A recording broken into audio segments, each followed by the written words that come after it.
Hi అండి, welcome to our channel ధన్య తేజ్. ఈరోజు వీడియోలో మనం రుచికరంగా హెల్తీగా ఉండే అరటి పువ్వు కర్రీ తయారు చేద్దాం. ముందుగా అరటి పువ్వును వీడియోలో చూపించిన విధంగా అన్నింటినీ విడివిడిగా తీసుకోవాలి. తర్వాత పేపర్ లాగా ఉండేది తీసేసి నిలువుగా పుల్లలాగా ఉంటుంది, దాన్ని తీసేయాలి.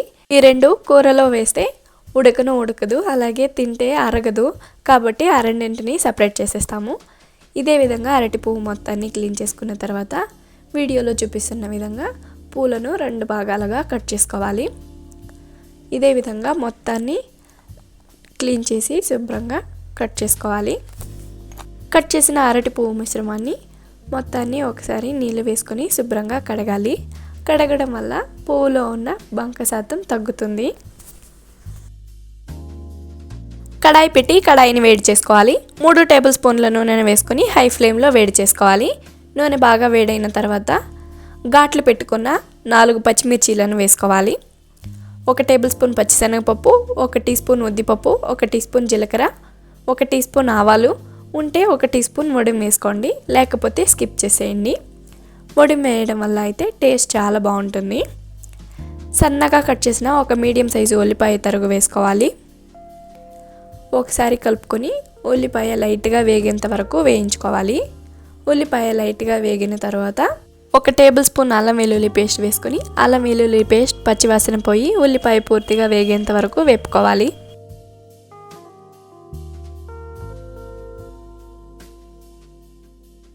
అల్లం వెల్లుల్లి పేస్ట్ పూర్తిగా పచ్చివాసన పోయిన తర్వాత మనం కట్ చేసి ఒకసారి కడిగిన అరటి పువ్వును నీళ్ళల్లోనే ఉంచాం కదా, దానిని నీళ్ళు తీసేసి పక్కన ఉంచుకోవాలి.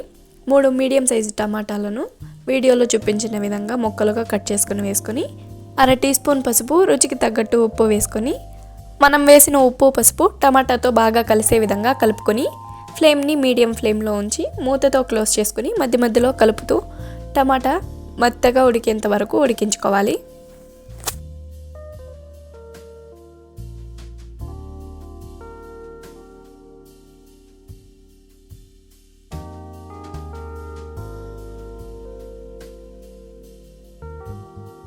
చూడండి, టమాటా అయితే మెత్తగా ఉడికిపోయింది, నూనె కూడా పైకి తేలుతుంది.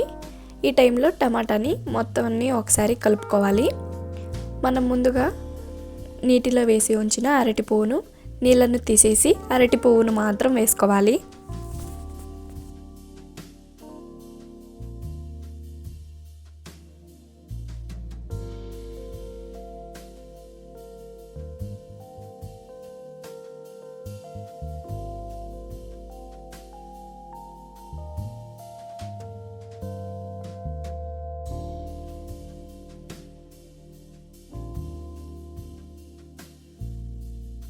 అరటి పువ్వు టమాటాతో కలిసే విధంగా ఒకసారి బాగా కలుపుకొని ఫ్లేమ్ని సిమ్లో ఉంచి మూతతో క్లోజ్ చేసుకుని అరటి పువ్వు లైట్గా మగ్గేంత వరకు మగ్గించుకోవాలి.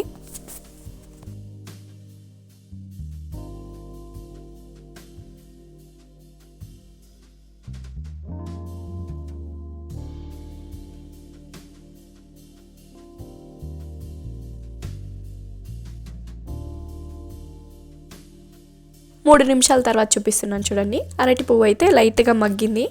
ఈ టైంలో మీ రుచిని బట్టి కారాన్ని, వేయించి పొడి చేసిన నువ్వుల పొడిని, 1 టేబుల్ స్పూన్ ధనియాల పొడిని, 1/2 టీ స్పూన్ గరం మసాలా వేసుకొని కర్రీ ఉడకడానికి సరిపడా నీళ్ళు వేసుకొని మసాలా బాగా కలిసే విధంగా కలుపుకోవాలి.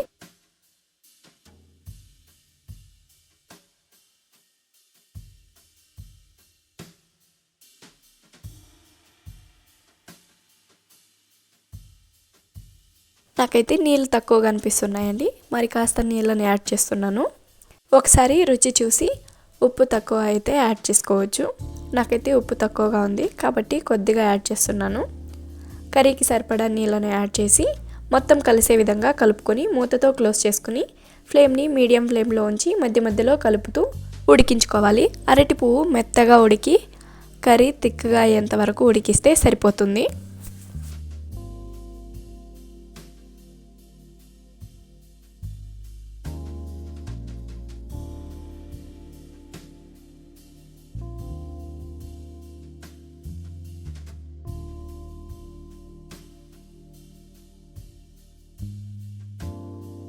10 నిమిషాల తర్వాత చూపిస్తున్నాను చూడండి. నూనె అయితే బాగా పైకి తేలింది. ఈ టైంలో ఒకసారి చెక్ చేసుకోవాలి అరటి పువ్వు ఉడికిందా లేదా అని. నాకైతే అరటి పువ్వు మెత్తగా ఉడికిపోయిందండి.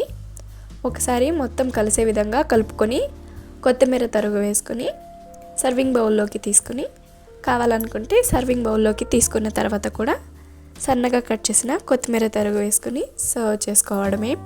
రైస్తో అయినా, చపాతీతో అయినా, ముద్దతో అయినా, పరోటాతో అయినా, దేంతో అయినా సూపర్ కాంబినేషన్ అండి. టేస్ట్ అయితే చాలా బాగుంటుంది, హెల్త్కి కూడా చాలా మంచిది. ఒక్కసారి తిన్నారంటే అస్సలు వదిలిపెట్టరు.